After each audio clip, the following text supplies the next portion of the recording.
Hello, fellow readers and booktubers. I would like to hope you're all having a good day. It's a beautiful day here. Temperature is perfect. A little hint of fall in the air, my favorite season.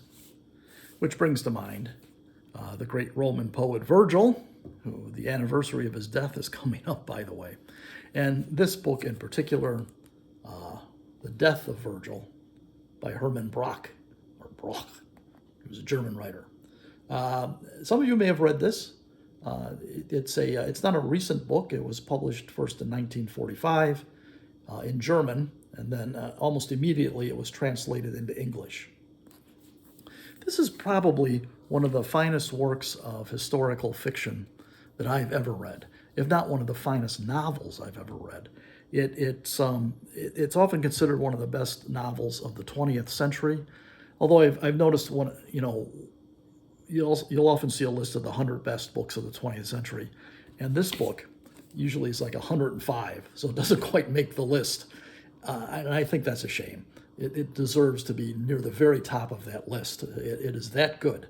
It's that good. I think one of the reasons it doesn't make it higher up is that many people find it kind of inaccessible because of the way it's written, or maybe because of the subject matter.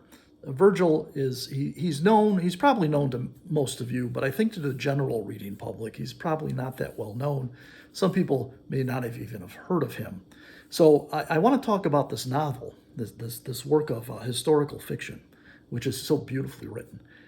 But before I get into that, I thought I would kind of try to refresh everybody's memory on who Virgil was.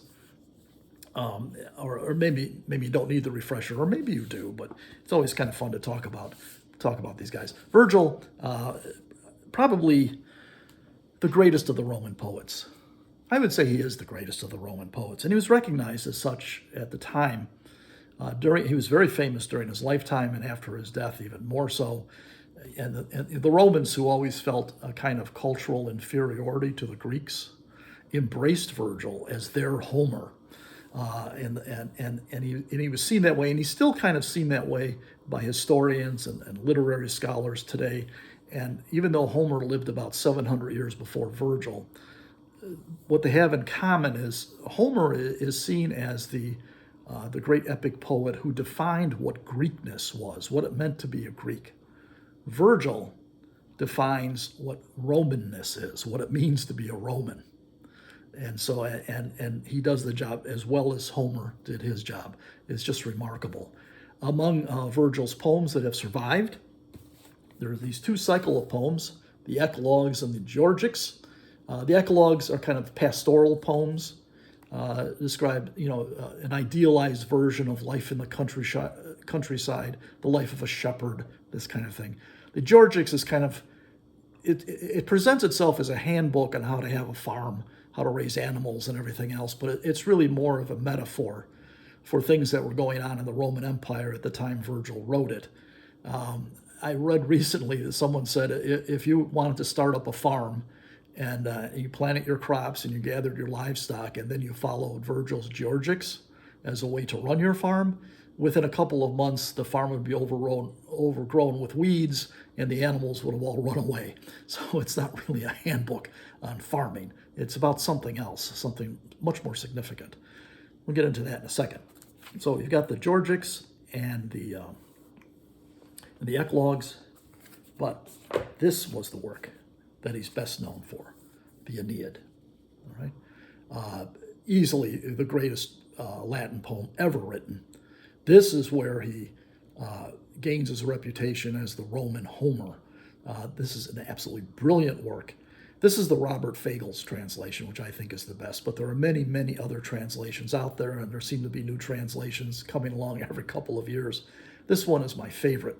The Aeneid essentially tells the story of Aeneas, who was a Trojan warrior who escapes the fall of Troy with his men, and they begin to travel across the Mediterranean. They have all kinds of adventures. They even meet a Cyclops, kind of reminiscent of Odysseus.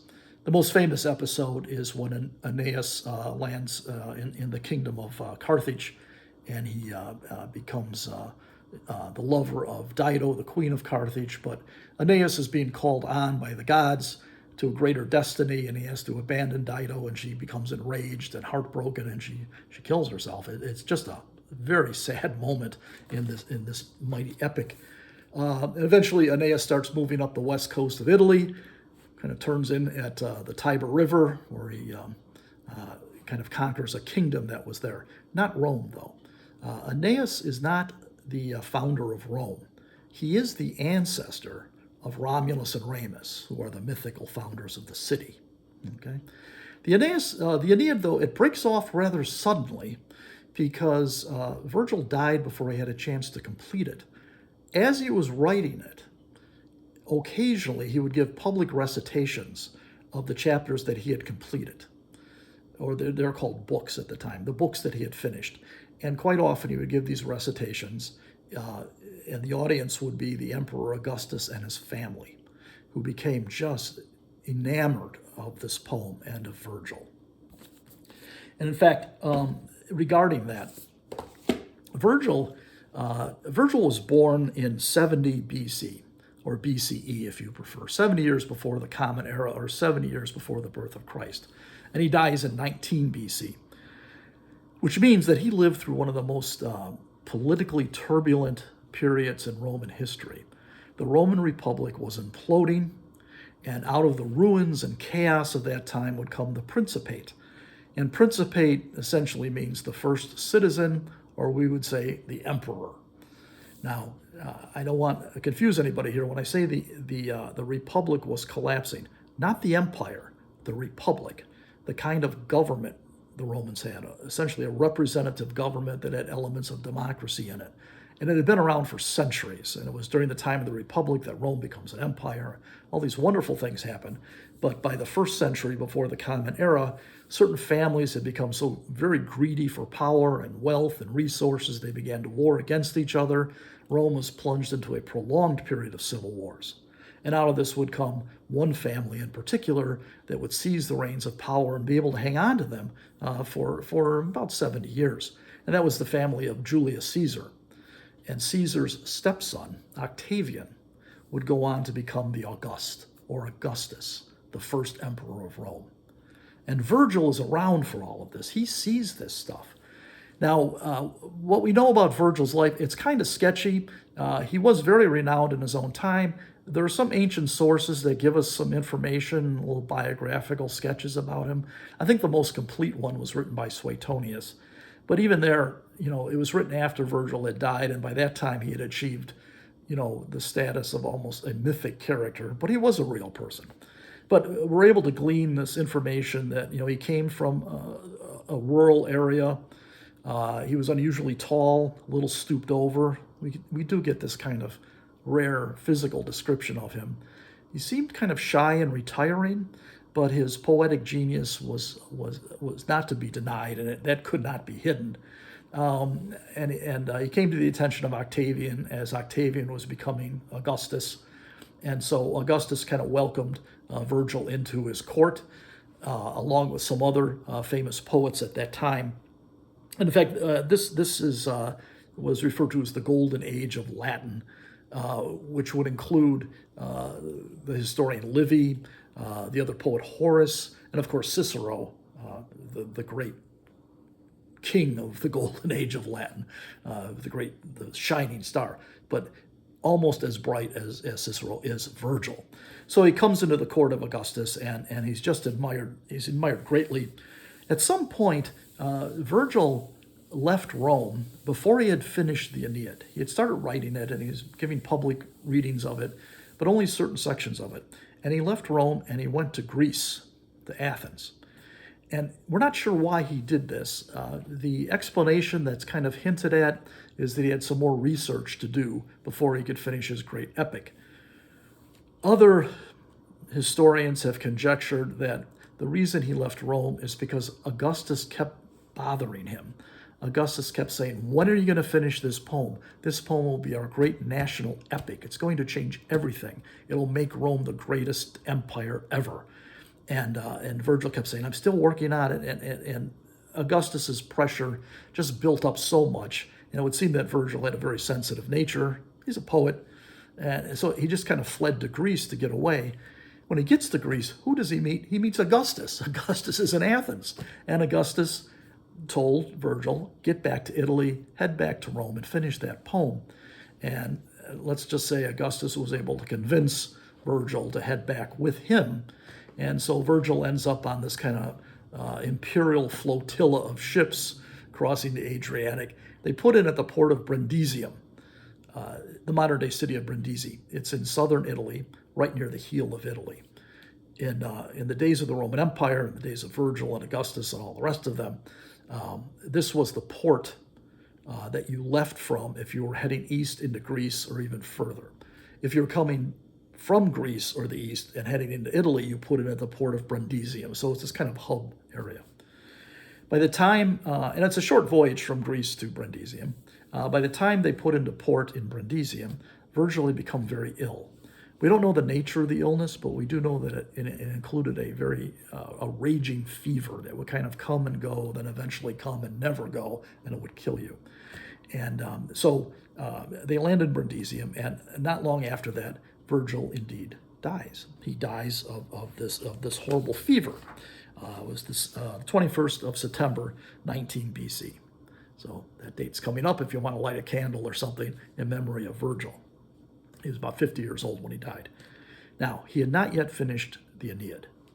It wasn't complete.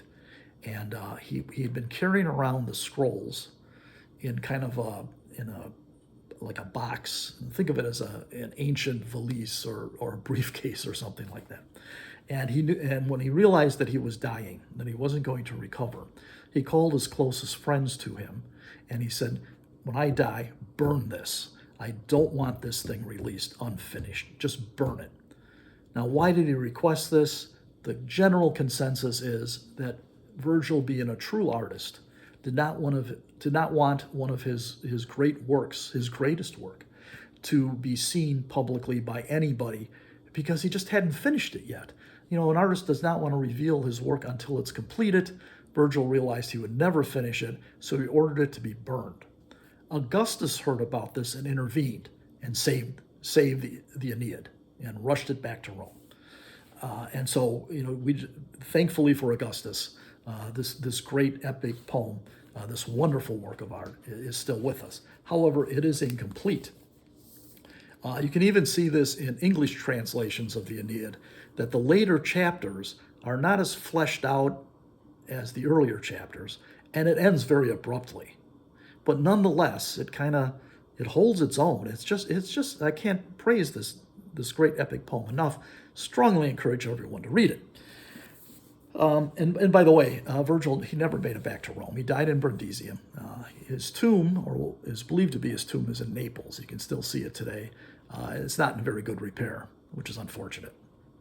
Anyway, after the death of Virgil, his reputation continued to grow. And even by the time the Western Empire had collapsed, Virgil's name was writ large. Everybody knew Virgil. His works were studied in schools. People would memorize whole sections of Virgil's. And the Aeneid is the big one that everyone would talk about. He had inspired a lot of other poets. As we move into the next millennium, we get into the Middle Ages and the High Middle Ages, and there's Dante writing his Divine Comedy. And who is Dante's spirit guide through hell and purgatory? None other than Virgil himself. And so Virgil is this towering figure. And so that brings us up to date to the 20th century and Herman Brock, who writes The Death of Virgil. As I said, this was first published in 1945, and it was translated in English at the same time, because by that time, Brock already had an international reputation. Now, Brock was born in 1886, and he was born into a very prosperous Jewish family in Austria. At some point later on, when Brock was an adult, he had converted to Roman Catholicism. I don't know the background to that story, but I'm sure it's pretty intriguing. But he was developing a reputation as this great literary figure, and he became friends with some of the great writers and intellectuals and artists of his time. In the 1930s, he published his first really great work. It was a trilogy, or a work in 3 volumes. It was called The Sleepwalkers. When the Nazis annexed Austria in 1938, Brock was arrested by the Nazis dragged off to some Gestapo headquarters somewhere. I'm assuming they beat him up or something. And they claimed it was because they had evidence that he was a socialist. But he would never confirm or deny that. I suspect some of it had to do with his Jewish ancestry, too. But the Gestapo couldn't hold him for some reason, and they released him, but the message was sent. He wasn't going to be welcomed. And by this time, Hitler's death machine was really ramping up with the Holocaust and all that business. So some of Brock's friends were able to get him out of Germany, out of Austria, off Europe, into Great Britain, and then eventually to New York City. And among those friends were Thornton Wilder and James Joyce. So, as I say, Brock was very well known, very well respected. He moved in the greatest of literary circles. Anyway, he gets to New York, and then by the end of 1945 was the end of World War II, and he publishes this great book, The Death of Virgil, and it was as I said, it was translated the same year. It was originally published in German. And then in 1950, about 5 years later, he gets nominated for the Nobel Prize in Literature, and then he dies the following year. Okay? His reputation, cemented. I mean, he is one of the greatest writers of the 20th century. So what's the Death of Virgil? What's this like? Well, as the title kind of gives it away, it's about the death of Virgil. It's about the last few days of Virgil's life. It's a stream of consciousness novel in some respects.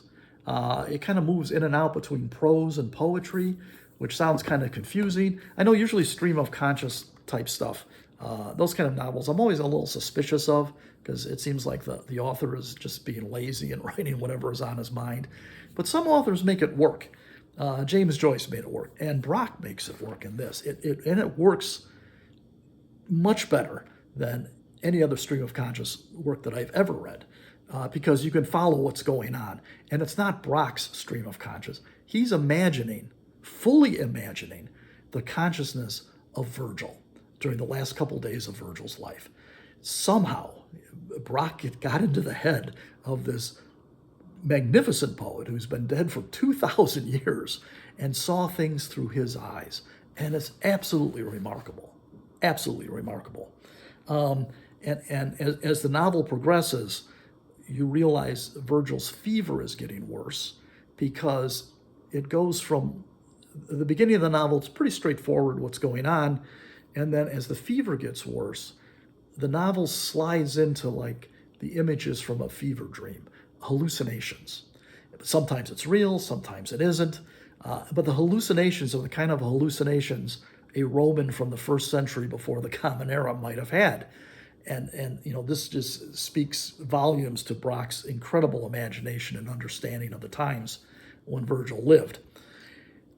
So it's very good in that regard, and it's easy to follow. And by the end of it, though, it's very hard to determine what's real and what isn't, because at the very end, Virgil is sliding into complete delirium, and he's not even sure what's real anymore. And you kind of get this glimpse of what a Roman might have thought the afterlife looked like.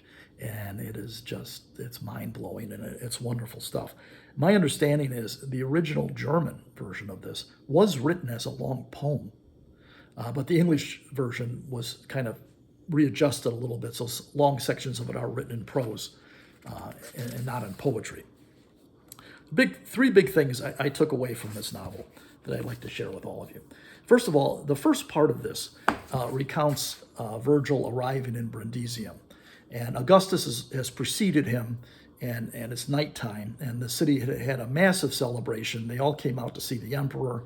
And so Virgil is being carried through the city in a litter, those giant beds that were mounted on rods that were carried through, and he's kind of hidden in there behind curtains, and he's peeking out from around the curtain to see the sights.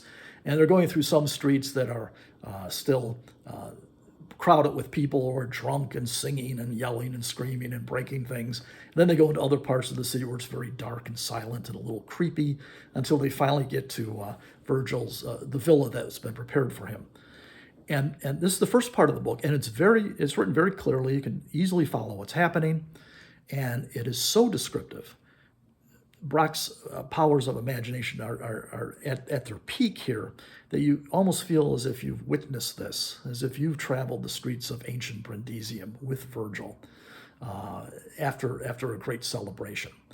But then as the book goes on, the fever sets in and the hallucinations begin. And by the time you get to book 3, Virgil, he's calling his friend, he's in bed, he can't get out of bed because he's very, very sick, and there's this physician who's attending to him. There's this mysterious young child who may or may not be a hallucination. It might be an angel of some sort, or one of the gods. You're never quite sure. But anyway, Virgil calls his friends to him and says, I want you to destroy this poem. And his friends are, no, we can't do that. It's great. No, I want you to destroy it. And he just about convinces them to do this. Then Augustus appears. And again, you're not sure whether Augustus is really in the room or not. And then Virgil and Augustus have this very long discussion about politics. And it's very interesting. Whether you like politics or not, just kind of hums along. And Augustus is trying to convince Virgil, don't destroy this poem. This will be the great national epic, and this will be the greatest empire that I will govern myself, and all people must realize that they're part of a greater thing, and the individual doesn't matter. All that matters is the state. And as you read this, you realize that Brock is portraying the Emperor Augustus as kind of a proto-fascist. And when you recall Brock's own background, he witnessed fascism up close. He was in Germany when Hitler came to power. He was around when Mussolini came to power. He was certainly aware of the fascist uprising in Spain. And as far as authoritarian government, well, Stalin was ruling Russia at this time. So this is kind of Brock's, depiction of fascism and its dangers.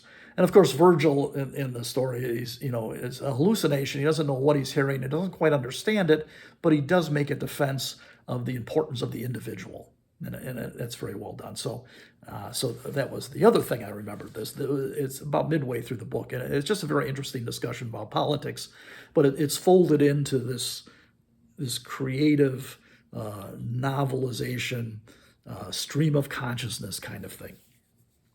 The other thing that is mentioned in this, and I was wondering if Brock was going to touch upon this, and he does, but he does it in a very subtle but moving way. It has to do with not the Aeneid, but one of Virgil's other poems, one of the Eclogues. He's right there, the Eclogues. One of Virgil's Eclogues, it's the Fourth Eclogue. Virgil is, now when he wrote this, Rome had been racked by civil wars, and it was horrible and everything else, and it looked like the empire was going to split. And on one side you had Augustus, the other side you had Mark Antony, but they were still allied together. And so Virgil has this Fourth Eclogue where he talks about the coming of a child who will herald a new age, and the child will be divine. He'll be one of the gods, and he'll bring the world together into a new golden age, or an entirely different age and a different time. And it would seem, or most historians think, that what Virgil was getting at here is that Mark Antony was married to Augustus's younger sister, Octavia, and she was pregnant with Mark Antony's child. And the hope was, when the child was born, this child would unite the two powerful men into one great power structure, the mighty Roman Empire with Augustus at the top. That seems to be what Virgil is talking about, but he doesn't really make that clear. Well, what happens is, about 4 centuries later, the Roman Empire has now been Christianized. Virgil's memory is large. Everyone knows Virgil. And the Christians kind of glommed on to this Fourth Eclogue as being a pagan prophecy of the coming of Jesus Christ. Now, of course, it couldn't be. Virgil died 17 years before Jesus Christ was even born. Christianity doesn't get any real traction until about a century after that. And also, would Virgil have known anything about messianic prophecies? That was very much a Jewish thing. Although Virgil might have been familiar with some of the Jewish prophets, and he might have picked up on this, and he just kind of folded it into his hopeful vision of a united empire, which did indeed happen, the Pax Romana. begins with the reign of Augustus, and it lasts about 200 years. But the Christians got very excited about this, that God revealed his plans even to the pagans, and the greatest pagan poet of all, Virgil. And this idea would persist all through the Middle Ages. Even at the height of the Middle Ages, just before the Renaissance began, you've got Dante writing his Divine Comedy. And who is leading Dante through hell and purgatory? Virgil. Virgil is Dante's spirit guide. And so this idea would persist. So as I was reading Brock's book, The Death of Virgil, I was wondering if he was going to reference this at all.